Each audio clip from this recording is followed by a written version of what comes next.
Okay, now my favorite part is to let us just get out of our minds for a while and take a breath, bringing you back into your body. And this time we're going to go a little more deeply because we have a longer time in channel with Kryon and Lee. So big breath in through the nose, out through the mouth. And just close your eyes for a minute, put your feet flat on the floor, and let yourself just relax, just be. There's nothing else to do. And another breath in.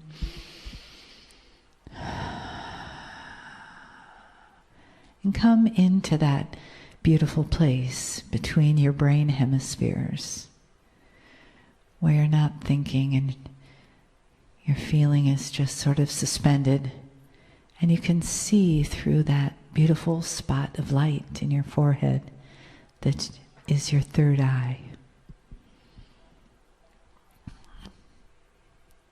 Feel yourself on the chair, feet on the floor, body in the room. Breathing into your body, soft and open. Just allowing yourself to settle, to be receptive to what is next, to the love in the room, to the light that surrounds us, to the reason that we share for being part of this family of light that has been reconnected here today.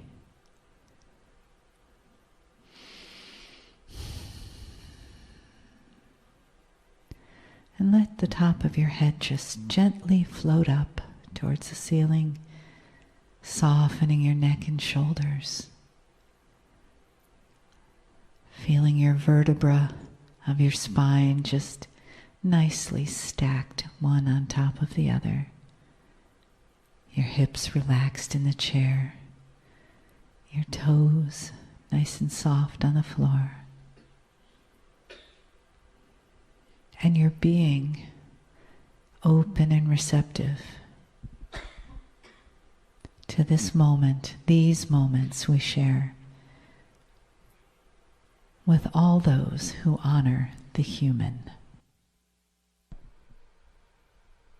Greetings, dear ones. I'm Kryon of Magnetic Service. And my partner steps aside. This is called channeling. And it's mysterious to many. It's beautiful to us. It is a method whereby the multi-dimensional source of creation, which many of you call sacredness and God, has a chance to communicate with that which you have called humanism. And in the process, we call it soul communication. And it's different, dear ones, than human communication. And so we would like to start a series of channelings that would include the explanation of what we have called soul communication. Let us begin with some basics. No. Let us not. Let us begin with some basics. We know who you are in this room. Dear ones, I want to teach.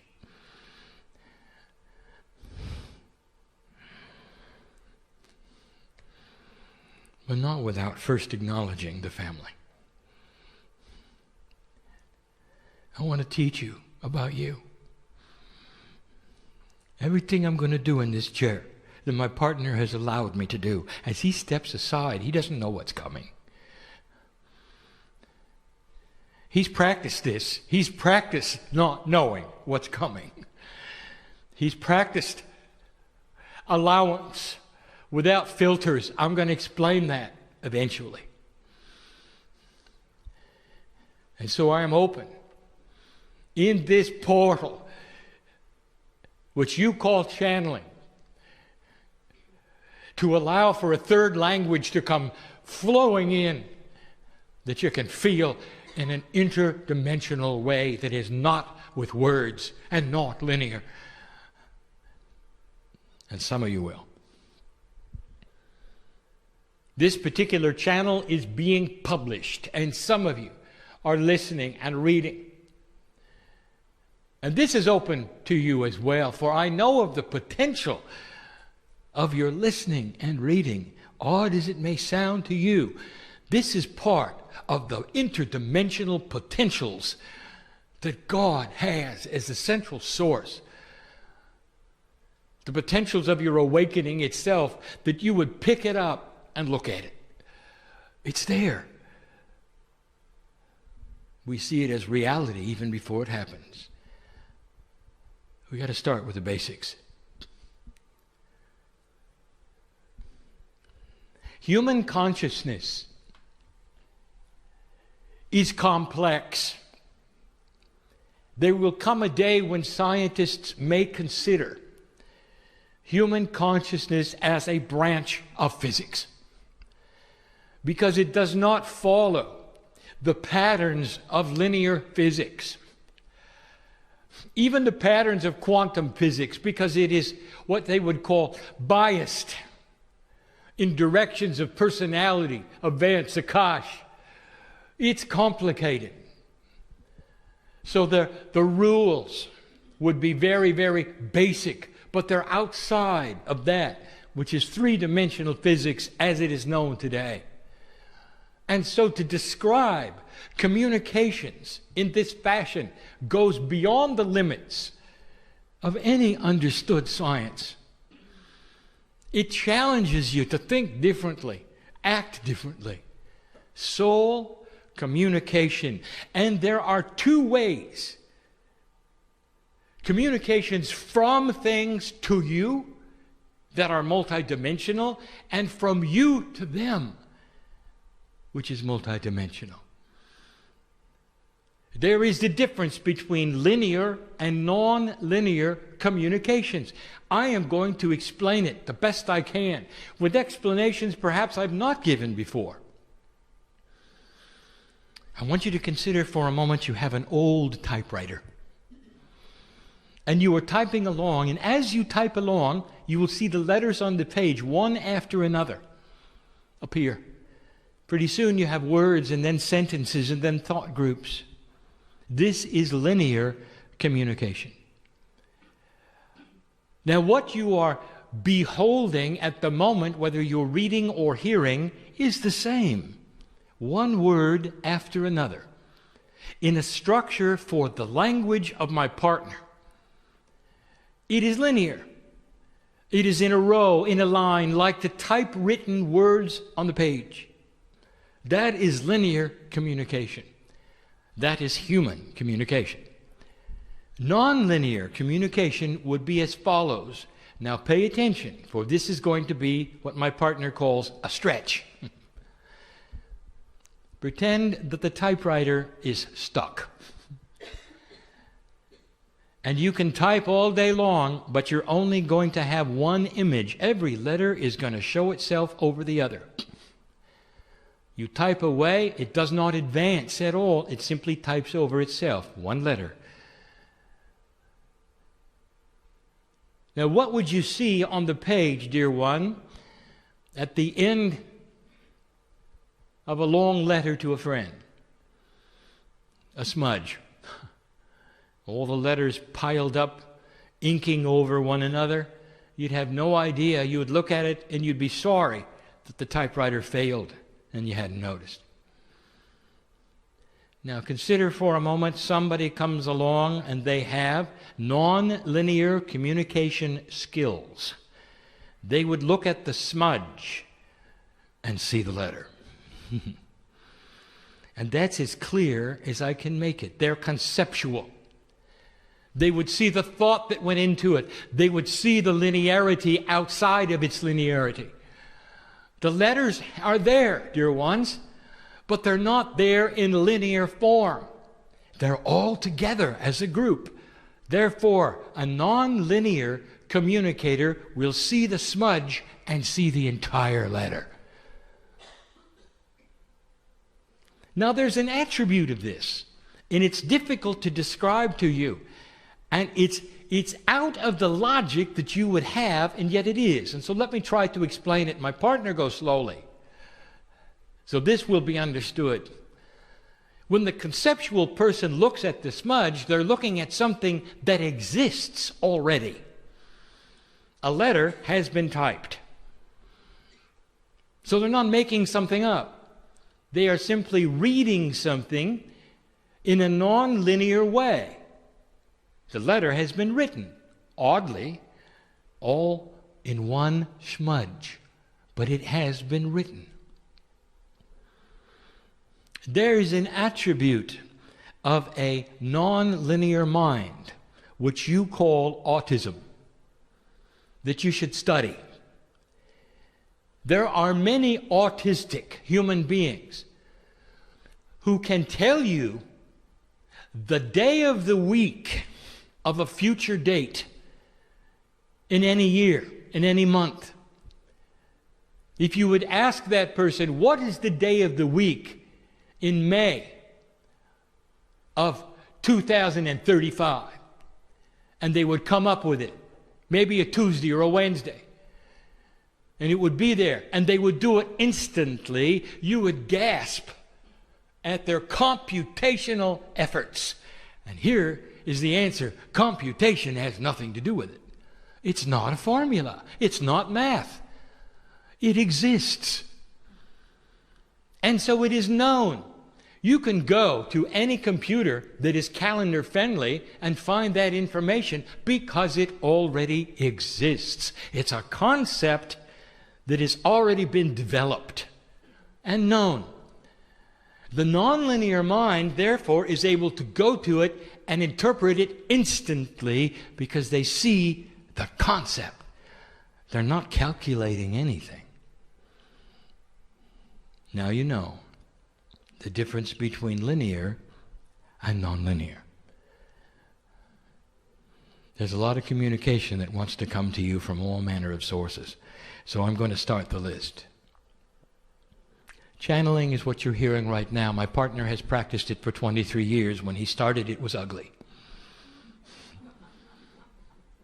For we're not speaking to him in a linear fashion. You see, he is a master interpreter of nonlinear concepts coming through his pineal. Now I am speaking to him in his real time, and he is interpreting. So it sounds like a flow of linear words, but it's a thought group that I keep giving him over and over. You see, we have practiced together. We both had to adjust. When we started, I gave him the concept, like the letter in one smudge, like that. And then he had to remember what it said and give you the channeling, and he wasn't very good at it. And then we realized that if we kept giving him the smudge over and over, that he could interpret it in a linear fashion. And so we repeat the concepts. By the way, I just gave you the secret to graduate intuitive thought. Ask for Spirit to repeat the intuitive thought. Now, my partner didn't even teach that today, and I had to come along with the obvious. Repeat it. That should be your request to Spirit when you don't understand what it is. Repeat it. And have that intuitive thought then repeat it, so that you could grasp it and see it for it is beauty and its clarity. And we will. We want to meet you in between the linear and non-linear veil. Do you realize this is why Spirit has talked to humanity in quatrains and in metaphors forever? That's all we have. And the interpretation of these things then become puzzles. People reading Scripture, why can't you talk normally, Spirit? Because we are not linear. The channeling is not linear, but it sounds like it is because we continue to repeat the smudge. And even this channeling, all of it, as long as it is on the clock for you to see, as long as it takes, is all being given at the same time to my partner over and over, so he can see it. And so we begin. What is this channeling? It is the pineal opening up and giving my partner these communications and allowing him to interpret him through his experience, interpreting them and giving them to you. It is a form of communication that is open to all humanity, and you don't have to call it channeling. You can call it whatever you want to, and every single human being is open to learning it. Not necessarily for others. How about just for yourself? Some call it automatic writing. This is a communication portal that opens through the pineal for you, and it is not from the brain. And we've said this before. This is soul communication. This is multidimensional communication. It has nothing to do with synapse. Nothing. It is not a brain function. That's why it's hard. Now, there's many kinds of communications from many things. Let us speak of the difficulty yet again. Anything I'm going to mention from now on in this section of others communicating to you must be interpreted. What else is there? There are many things. So I'm giving my partner a list, and he can choose what he wants to talk about in the time that he has. Personal. Let's talk about personal. How can you hear what spirit or any other multidimensional source has for you when it doesn't come in a linear fashion? And my partner gave it today, and the answer is through practice of recognizing intuitive thought. And not, number one, not trying to interpret it with your intellect. Do not let the synapse of your brain get in the way of God. Do I have to say that again? You will learn to put it aside. What is it that my partner had to learn as the engineer in order to channel? To get out of the way. To stop analyzing. If it's him, is he making it up? Is it from his brain? Or is it bigger than that? So for you personally, dear one, this is what you have to do. Now, there's many sources other than that which you call God that wish to speak to you in this fashion. We'll get there. But if it's a non-linear source, it's going to come through intuitive thought, not synapse.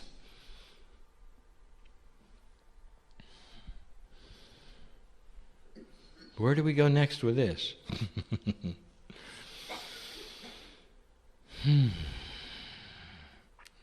Let's talk about animals. You love them, don't you? And what do you know about animals? The ones you have and are in love with, that you call pets, have personalities. And they can talk to you. And what does that sound like, dear one? What does their voice sound like? And you go, well, Kryon, you already know they don't have a voice. Oh, really? Then how do they talk to you? Now it gets good, doesn't it? Through concepts.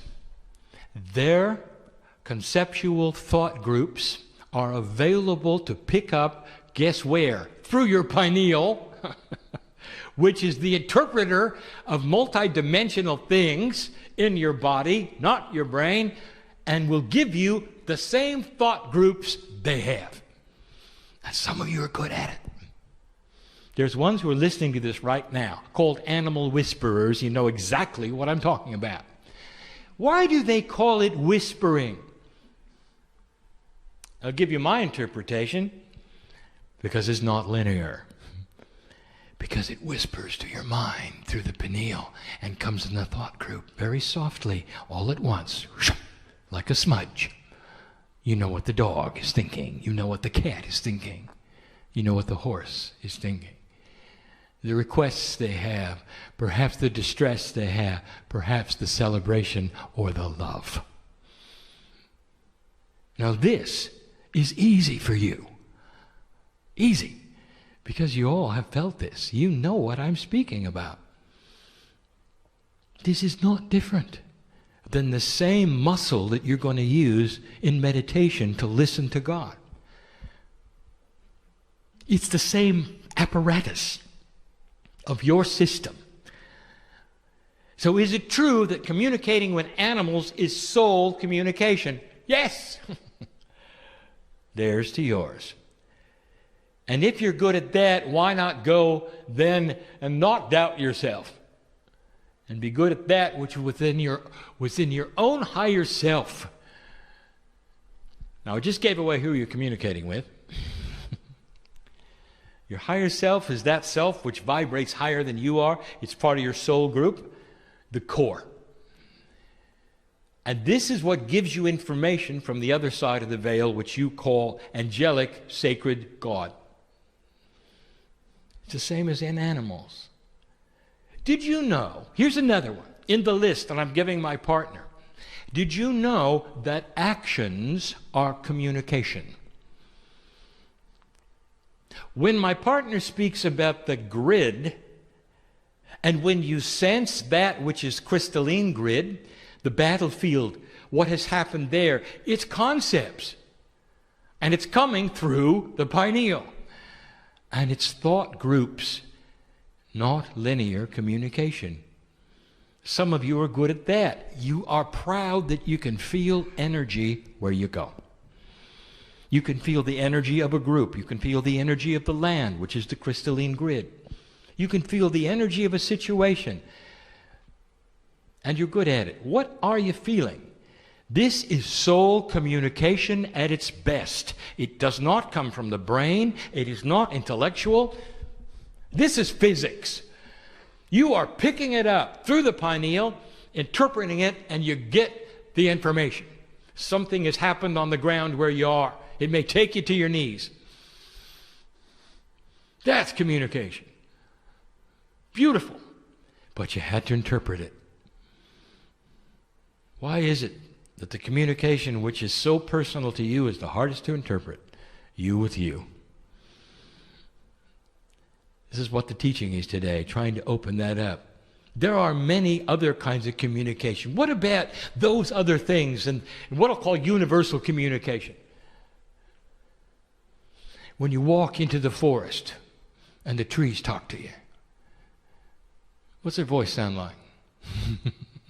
Am I getting through to you? You are able to hear these things in your own way. They are not synaptical. It's another kind of physics. It's soul communication, and they're talking right to that part of your consciousness, your Merkaba, your quantum field that makes sense to you because it's conceptual. Are the trees in trouble? Are they crying? Are they celebrating? And there are those of you who are hearing my voice and in this room who know the answers to all of those. Kryon, is it true that in the forest there are what you would call divas? Here's my answer. Are you kidding? Of course. Of course. What are they? They are multidimensional aspects of Gaia. I love it. When human beings cannot get that, they want to dress them up and put outfits on them, make them little, call them different things. Give them voices, put them in movies. They're beautiful, and you know they are. And they're everywhere. Go into the forest. They'll talk to you. Sit down in the grass and let them land on you. Now that's linear. I want you to picture that, and they will. They're not landing anywhere. They just are. They're part of the soup that is Gaia, that is Mother Nature, the personality of the love of the planet for humanity as it walks into it. It's a celebration of your life.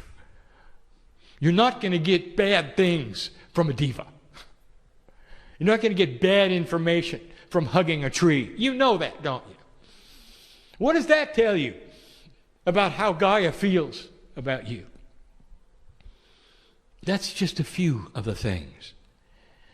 when it comes to the subject of communications to you. Let's talk about the other one, and then we'll close it off. And we'll continue tomorrow. Now, my partner, it's important that you record all of these things and present them so that those who are not here tomorrow can hear the rest of the story. That is your challenge. What about you communicating the other direction? Now, you have got linear communication. That's all you've got. You do not have necessarily the tools for multidimensional communication. Now, you can develop them, and many of you have, but in general, you've got linear communication. So what about you with Spirit? Well, let me tell you the truth. Dear ones, we don't have any trouble understanding you because we are the master interpreters. We know exactly what you're saying. And it doesn't matter whether you're thinking it or whether you're saying it or you're just thinking about thinking it or saying it. We know. Because we're with you all the time. The higher self, which vibrates above the corporeal self, knows the psyche of your mind. And when you sit to meditate, we know what you're going to do before you do it because the potentials are there. You're already thinking about it before you do it. I'll give you some rules. Stop giving us laundry lists of what you want. We know what you want. Sit and say to us, Dear Spirit, tell me what it is you want me to know. Because we're already on board with everything in your life. Do I have to say that again? We're already on board with everything in your life. Come to us and let us talk to you. Just let us talk. And try to interpret the thought groups that come first without analyzing. Get used to this. But as far as you talking to us, it doesn't matter how you do it. Now, there will be those that say, well, there has to be wrong ways to do it. No, there aren't. No, there aren't. Well, Kryon, what do you think about religious groups who have to face a certain direction or have a prayer rug or wear something special? And what I say to you is, let them do that. It honors God. In their culture, it honors God. Is there anything better than that to prepare them to talk to us? The same love goes into their communications as yours. The cultural differences between you do not compute to the other side of the veil, for we see a human as the human, the corporeal piece of God that you are. It doesn't matter what you're wearing or what you're sitting on. Is that clear? There is no wrong way to speak to the creative source. Well, maybe, Kryon, there isn't, but I've had a few times when I was yelling at God. And we heard you, but we did not hear the yell. That's linear. This is hard to explain. What we heard is loving frustration. Loving frustration. We heard the yell. We didn't see the anger. You weren't angry. You were frustrated. And that's the time when we want to surround you the most. The more you yell at God, the more there are angels around you wanting to hold your hand and take you if you'd let us. Next time you decide to yell at God, would you also open your heart and let us hold you for a while? Is that okay? In the moment of greatest frustration that you have, where you have no answers at all and you can't figure it out, can you just be held? Is that all right? Because we're here for that. Old soul, you got to get used to this communication. This is so available. Actions are a language. How you behave talks to the crystalline grid, talks to the Gaia grid. What you think talks to the magnetic grid, which we have called the seat of human consciousness. Without you saying a thing, that's another way of communicating to everything around you. What you say out of your mouth in linear fashion, the cells of your body hear. How many self-help gurus have had to tell you that you're going to bring to you what you say? Why is it that hypochondriacs bring to themselves the very diseases that they fear the most and talk about. Because the body hears them and gives them what they ask for.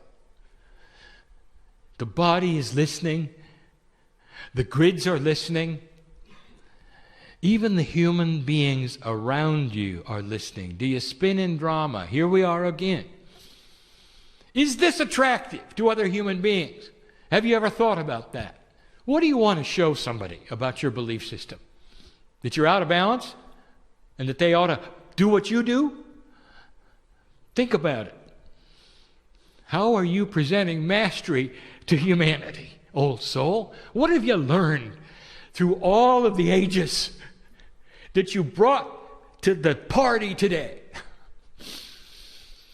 And is it spinning? Or is it love? Well, Kryon, it's easier said than done. How do you stop spinning? I just told you. If you'll open your heart and allow these things to communicate, it's going to start a peaceful countenance with you. This is called awakening to spirit. Getting out of the old habits and the old fears. And starting to claim the part of the old soul which is you, available to you and to humanity, for those around you.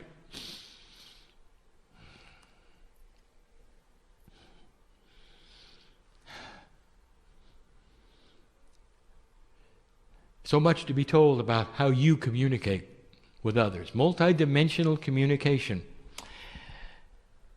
Those of you who are good at speaking to the animals, not listening, but speaking to them, have developed thought group communication. You're already on board. For the best kind of soul communication there is, you're starting to think out of the box. You're looking into the animal's eyes and you're giving them pictures, aren't you? And they're getting it, aren't they? It ought to tell you, this can work. Humans can develop multidimensional attributes and characteristics that are entirely consciousness-driven, sent through the pineal to anywhere you want. There are helpers around you, we've told you. Do I have to list them? Entities, groups, all around you that are not from here. Not just the Pleiadians, Arcturians, Orions, Hathors, from Sirius, endless. And you know what they have in common? Non-linear thought. And you can communicate with them the same way you do with animals. Dear human being, soul communication, we're going to open the door before we close to this and tell you this is something we want you to consider and to study, to know about, to realize. Don't let it be mysterious. I've just given you the attributes of to and from, or from and to. In the next section, I'll continue with another subject. What is it that blocks it? What are filters? What can you do to enhance it? Soul communication is part of what the old soul must get into and learn. And the answer of what it's going to create is balance on the planet and peace on earth. It begins here. It begins with understanding, demystifying. There is structure in these things. There is a benevolent system in these things. There is common sense in these things. We invite you to find it, for it will create spiritual evolution on this planet, led by the very ones who are reading and listening to this voice. Family, that's the lesson for today. It's beautiful, isn't it? All we want to do is communicate. And it's time to get on with it. Explaining how it works the suggestions of how to make it better, even the very thing you hear now, which is channeling, demystifying what some have called spooky, unnatural, weird, just because it isn't linear. We'll stand by for lots of things that aren't linear. And the one that is the greatest of all is love. I can't explain it, can you? Emulate it. And so it is.